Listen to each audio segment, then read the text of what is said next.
En el día de hoy vamos a estudiar el tiro parabólico. En el tiro parabólico tenemos un vector velocidad, el cual está con un cierto ángulo teta. El vector velocidad puede escribirse en su forma de vectores unitarios y por trigonometría podemos ver que en la componente de las x, que sería en vector unitario y, sea la magnitud de la velocidad, en este caso velocidad inicial, por el coseno del ángulo teta, más la velocidad inicial por el seno del ángulo teta. Y este sería la componente en el eje de la y, en vectores unitarios sería la j, y este serían los componentes en el eje de las x, que sería la y. Ahora, una vez que tenemos esto, podemos recordar que en este tipo de movimientos, cuando tenemos una aceleración, en este caso la gravedad, para llegar al vector de posición, tendríamos que el vector de posición es igual al vector de posición inicial más el vector de velocidad inicial por un escalar, que en este caso es el tiempo, más un medio del vector de gravedad por el tiempo al cuadrado. Si sustituimos estos valores, primero vemos que en nuestro análisis el vector de posición inicial sería cero, ya que se empieza desde el origen, y el vector de velocidad inicial sería este, y el vector de gravedad sería pues, la magnitud de la gravedad, que es 9.8, pero con sentido negativo, ya que va hacia el eje negativo de la y. Entonces, una vez que notamos esto, podemos sustituir los valores. En este caso, aquí sería todo esto por t, y pues el valor de la gravedad que se denota con la g, con su valor negativo, ya que, pues, como ya había dicho, se apunta hacia abajo, y por el escalar que esté cuadrada sobre 2. Ahora, cuando tenemos un vector por un escalar, se multiplica el escalar por cada uno de los componentes, que sería t por la velocidad inicial por el coseno del ángulo, y t por la velocidad inicial por el seno del ángulo. Y aquí también sería lo mismo. Y obtenemos esta nueva expresión. Si factorizamos todo lo que está en el eje y, es decir, con el vector unitario de la j, podríamos llegar a la expresión que el vector de posición sería la velocidad inicial por el coseno del ángulo por tiempo en el eje de las x, más la velocidad inicial por el seno del ángulo por tiempo, menos la gravedad por tiempo al cuadrado sobre 2 en el eje de la y. Ahora, si queremos estudiar cuál va a ser la distancia en el eje de las x que sea la mayor recorrida, en este caso vamos a llamarla r de rango. Entonces vamos a observar que queremos llegar a la posición donde en el eje de las x sea el rango, y en el eje de las y será cero, ya que cuando llegue a su máxima posición va a estar en el suelo, es decir, a la altura cero. Entonces, si queremos llegar a estas posiciones, tenemos que igualar cada una de las componentes a estas respectivas. Por lo tanto, llegamos a que la velocidad inicial por el coseno del ángulo y por tiempo es igual a r, y en este caso llegamos a que toda esta expresión es igual a cero. En esta expresión podemos pasar todo esto sumando, y aparte podemos ver que podemos dividir toda la expresión entre t. Eso significaría que t tiene que esto tiene solución cuando t es igual a cero, pero eso no nos importa, ya que queremos ver cuando llega hasta su máximo alcance. Entonces descartamos esa solución y llegamos a esta nueva solución, a esta nueva ecuación, perdón.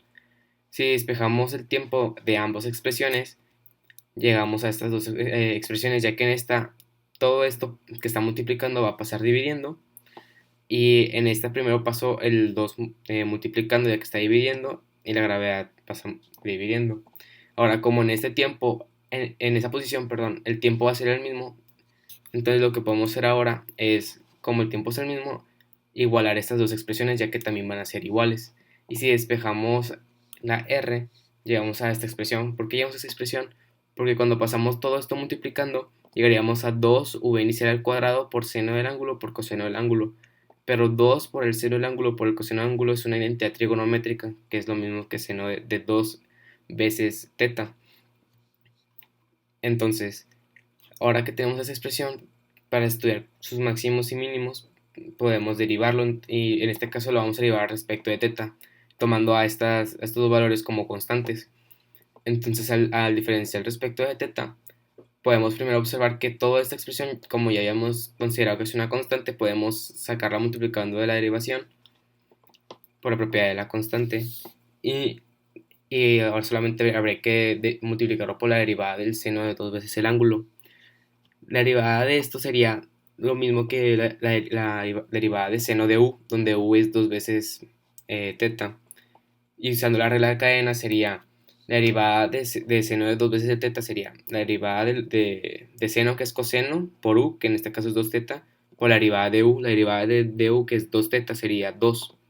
Entonces llegamos a esta expresión y tenemos que observar cuando la derivada es cero, es decir, cuando la derivada de r respecto de teta es igual a cero, para encontrar los puntos críticos y poder estudiar la función.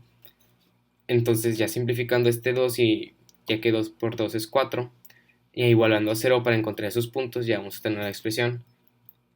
Que si observamos todo esto, podemos, por ejemplo, la gravedad pasarla multiplicando y va a ser 0, y este término también pasando dividiendo y también va a ser 0. Entonces solamente hay que encontrar cuando el coseno de 2 veces el ángulo es igual a 0. Y aquí es fácilmente observar que ese ángulo es cuando θ es igual a pi cuartos, ya que sería 45 grados. Si multiplicamos esto por 2, al meterlo aquí sería pi medios, o sea 90 grados, y coseno de 90 grados es 0. Esta tiene otras raíces, ya que es una función periódica, pero solamente nos importa esta, ya que en el tiro parabólico solamente estamos estudiando cuando los ángulos están entre 0 y 90 grados, o sea entre 0 y pi medios. Ahora que encontramos el punto crítico, tenemos que ver si es un máximo o un mínimo. Entonces tenemos que estudiar la función y ver en qué intervalos es creciente y en cuál es creciente para poder saber esto. Entonces podemos utilizar la identidad trigonométrica de que coseno de 2 teta es igual al coseno cuadrado de teta menos el seno cuadrado de teta. Y todo esto, pues como esto es igual a 0, pues esto también va a ser igual a 0. Y podríamos factorizar esta diferencia de cuadrados. Ahora, hay que observar que el coseno de teta y el seno de teta son funciones positivas cuando teta está entre 0 y pi medios, que sería entre 0 y 90 grados. Entonces, como estas dos en el periodo que estamos estudiando, que es en el tiro parabólico, siempre son positivas, este factor también siempre lo va a ser. Ahora, en ese factor que va a decidir el, el signo de esta expresión, hay que observar que va a ser mayor que 0 cuando teta es menor a pi cuartos. ¿Por qué? Porque coseno de teta es igual a seno de teta cuando el ángulo es igual a pi cuartos. Y como al principio la función de coseno de teta cuando teta es 0, coseno de teta empieza a ser 1. Entonces, como ambas funciones son continuas y seno de teta cuando teta es 0 es 0, entonces al ser continuas, el coseno de teta siempre va a ser mayor hasta llegar a ser igual, y después va a seguir decreciendo y el seno de teta va a seguir creciendo. Por lo tanto, coseno de teta es mayor cuando este teta es menor a pi cuartos, y seno de teta va a ser mayor mayor que coseno de teta, es decir, esto va a ser menor que 0 cuando el ángulo es mayor a pi cuartos. Entonces, como tenemos que antes de nuestro punto crítico la derivada es positiva, significa que va a estar creciendo, y después de ese punto va a empezar a decrecer, ya que la derivada va a ser negativa. Por lo tanto, es un máximo. Y hemos llegado a la solución que queríamos, que el ángulo donde el rango es un máximo es cuando es pi cuartos, o sea 45 grados. Bueno, hasta aquí el video de hoy. Si te gustó, dale like, comenta y suscríbete. Muchas gracias por el video.